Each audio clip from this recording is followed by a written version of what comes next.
I'm very happy to join this event for two reasons. We are remembering that extraordinary human being, Khan Abdul Ghaffar Khan, Badshah Khan. And secondly, we are also supporting the initiative of Sayyid Jalaluddin and his friends for Hum Aapke Hain, where he wants all of us in India to say to one another, Hum Aapke Hain. So I'm delighted to support that initiative and, of course, to remember and honor Khan Abdul Ghaffar Khan. Now, I was only 10 when in 1945 I first met Badshah Khan. He was visiting Delhi. He stayed for a few days in our family's Connaught Circus home above the offices of the Hindustan Times, which my father, Devdas Gandhi, the Mahatma's youngest son, was editing. Soon thereafter, partition happened. In Pakistan, Badshah Khan, who like Gandhi had opposed the division of India, faced hardship, imprisonment, and exile. Many years later, in 1969, I met him again. When from Afghanistan, he journeyed to India for the Gandhi centenary. On that visit, Badshah Khan spoke candidly about the insecurities of India's Muslims and also about India's rejection of nonviolence. After meeting him in 1969 and hearing him speak in Wardha in central India, this is what I wrote in the journal Himmat in November 1969. Quote, Indians have thronged open spaces, maidans, and station platforms at all hours of night and day to look at Badshah Khan and to hear him. In Wardha, when a tray of tea was brought to him just after a barber had cut his hair, Badshah Khan prepared a cup and asked that the cup be given to the barber. In a speech in Wardha, he said, quote, last night I heard on the radio that I had left Ahmedabad, that great welcomes were given to me on my journey, and that people garlanded me on my arrival in Wardha.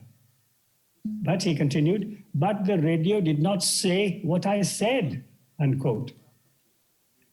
Later in November of 1969, Badshah Khan addressed a joint session of both houses of India's parliament. And when he spoke to these MPs, he was very frank. This is what he said, quote, your revenue is from taxes and duties on liquor. You are forgetting Gandhi the way you forgot the Buddha. Then Badshah Khan named the cities that had been disfigured by recent riots. Ahmedabad, Jabalpur, Ranchi, Rourkela, Jamshedpur, Indore, and Malegaon. Badshah Khan told the MPs in India that he was horrified that no one had been punished for rioting or killing. Then he said to the MPs, your laws are only for show, unquote. No one who saw Badshah Khan, either directly or in a photograph, could forget his towering appearance. In my biography of him, first published in 2004, I recall Badshah Khan's immensely tall figure, his absolutely straight back, his great nose, his kindly eyes, and the permanent air of non-violent defiance that surrounded him. Jailed for 12 years by the British and for 15 years by Pakistani authorities, Abdul Ghaffar Khan, born in 1890 in Uthmanzai in the Northwest Frontier Province, dying in Peshawar in 1988, he is an unforgettable symbol of equality, dignity, and a common humanity. Aiming for reform in his beloved Pakhtun society, but also for the dignity and autonomy of his Pakhtun people, Ghaffar Khan was all his life conscious of two horizons, an eastern horizon formed by the river Indus, beyond which lay the subcontinent, and a western horizon marked by the Khyber Pass, beyond which lay Kabul. The Pakhtuns live on both sides of the boundary between what was the Northwest Frontier Province, now called the Khyber Pakhtunkhwa, and Afghanistan. Distributed among numerous tribes, the Pakhtuns were never subdued by armed expeditions launched by the British. On April 6, 1919, Badshah Khan addressed a large rally in Uthmanzai to oppose the Rowlatt Act of the British, which aimed to silence the Indian press. This was the beginning of Badshah Khan's non-violent struggle for Pakhtun and Indian independence. The struggle brought him bitter prison terms in 1919, 22-24, 30-31, 31-34, 34-35, 42-45. In 1928, he had launched the journal Pakhtun, and in 1929, he launched the Khudai Khidmatkar movement. Though most Khudai Khidmatkars were Muslims, the organization included Hindus, Sikhs, Christians, and Parsis. During the 1930s and early 1940s, these volunteers added up to more than 30,000 people. Each of them took a pledge against violence and against revenge, and a pledge to reduce the feuds in Pakhtun society. Now, Badshah Khan's non-violence was connected to his association with Gandhi, whom we first saw in 1920, and to Badshah Khan's longing to rescue the Pakhtuns from the custom of badal, revenge. In 1987, when I met him for the last time in Mumbai, he told me that non-violence was connected to patience. And he added that patience was a word that occurred again and again in the Holy Quran. Now, one of the most dramatic episodes during India's campaign for independence occurred in 1930 in Peshawar's Qissa Khwani Bazaar. On 23rd April of 1930, during a crackdown in which a number of Pashtuns were killed, soldiers of the Garhwal Rifles refused to obey their British officer's order to fire at a crowd of unarmed Pashtuns. In 1934, the presidency of the All India Congress was offered to Ghaffar Khan, Badshah Khan, but he declined the order. On principle as well as on practical grounds, Badshah Khan opposed the Pakistan demand, which was being articulated from 1940 by the Muslim League. Badshah Khan's Islam promoted Muslim-Hindu coexistence. He did not want a separation or a division. In the last phase of the independence movement, Badshah Khan's imposing figure was often seen alongside Gandhi's figure, which was, of course, smaller in size, as the two strove to avoid division. In the spring of 1947, when the Congress accepted partition and division, Badshah Khan felt betrayed. With his Khudai Khidmatkars, Badshah Khan left the Congress. He boycotted the plebiscite, which had been agreed to by the Congress, the Muslim League, and the British, in which the NWFP was asked to choose between India and Pakistan.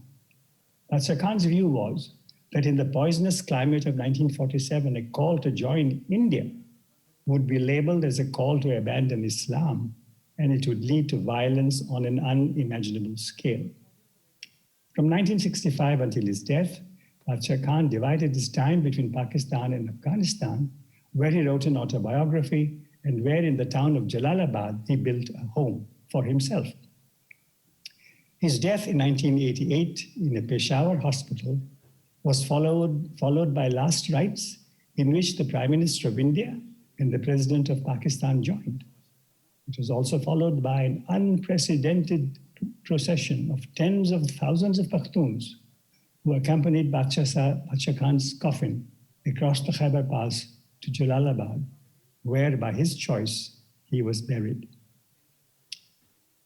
His life and struggle have a continuing impact on Pakistani politics today and on Pakistani society, an impact in favor of equality, dignity, and justice, and in favor of a subcontinent of peace and friendship.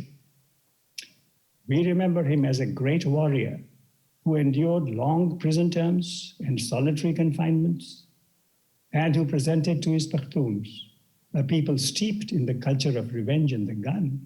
He presented to them the power of friendship, of reconciliation, and of nonviolence. The astonishing story of his life of courage and endurance is a helpful weapon for peacemakers today all over the world.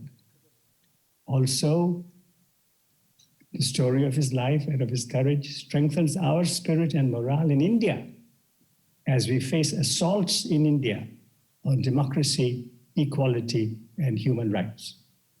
Thank you. Mahatma Gandhi के पोते जनाब राजमोहन गांधी को समाअत कर रहे थे। चूँकि इनकी तकरीर अंग्रेज़ी में थी, लिहाजा इसका उर्दू या हिंदुस्तानी में तर्जुमा प्रोफेसर डॉक्टर विपिन कुमार त्रिपाठी साहब, जो हेड ऑफ़ डिपार्टमेंट रहे हैं फ़िज़िक्स के दिल्ली IIT के, वो आपके सामने मुख्तसरन पेश कर देंगे उसकी जिस्ट। ये प्रोफेसर राजमोहन गांधी जो शिकागो में हैं, उनकी तकरीर आपने सुनी, उसका 2-4 मिनट में मैं सार आपके सामने रखता हूँ। मैं बेहद खुश हूँ कि इस जलसे में मैं शरीक हूँ। 2 वजह हैं उसकी। एक तो ये कि आप लोग उस असाधारण महापुरुष को याद कर रहे हैं जिसकी हम सब लोग एहतराम करते हैं, और दूसरा ये कि सैयद जलालुद्दीन और उनके साथी एक तहरीक चला रहे हैं कि एक आदमी दूसरे से कह सके हम आपके हैं। बादशाह खान से मेरी पहली मुलाकात 1945 में हुई, जब मैं 10 साल का था, और वो मेरे पिताजी देवदास गांधी यानी महात्मा गांधी के जो सबसे छोटे बेटे, उनके घर आके रुके थे।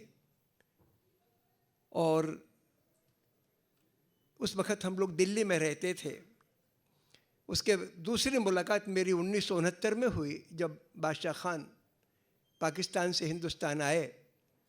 उस मौके पे उन्होंने जाहिर किया कि हिंदुस्तान में जो हिंसा का माहौल है, और कई जगहों का जिक्र किया उन्होंने, रांची का, अहमदाबाद का, और तमाम जगहों का जहाँ हिंसा हो रही है और हिंदुस्तान के मुसलमान अपने आप को अनसेफ, असुरक्षित महसूस कर रहे हैं।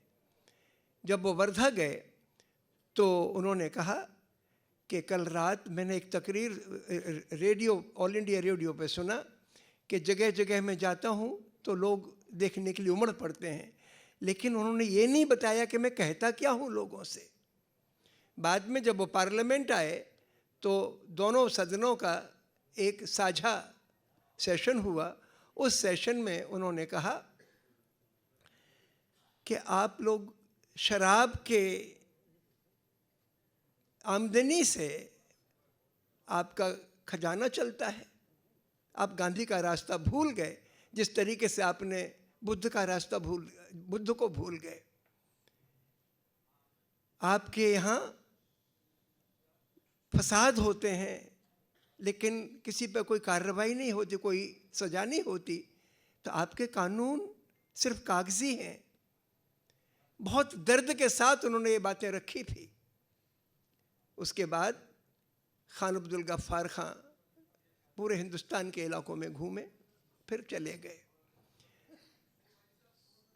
पाकिस्तान में कई बार रहते थे वो, पेशावर के इलाके में, और बार बार वो अफ़गानिस्तान भी जाते थे। बाद में जब खान अब्दुल गफ्फार खां का सन 1988 में इंतकाल हुआ, उस वक़्त उनके जनाजे में हिंदुस्तान के प्रधानमंत्री, पाकिस्तान के राष्ट्रपति और दसियों हज़ार लोग शरीक हुए। लोग दिल से उनको मोहब्बत करते थे, उनकी के आज़ादी के जज्बे को, उनकी सादगी को और सच्चाई को याद करने के लिए लोग जमा हुए थे। आज जिस वक़्त हमारे हिंदुस्तान पर, हमारे लोकतंत्र पर, हमारे आपसी रिश्तों पर बुरा वक्त आया है, हमें खान अब्दुल गफ्फार खां प्रेरणा देंगे और हमें हौसला देंगे। बहुत बहुत शुक्रिया।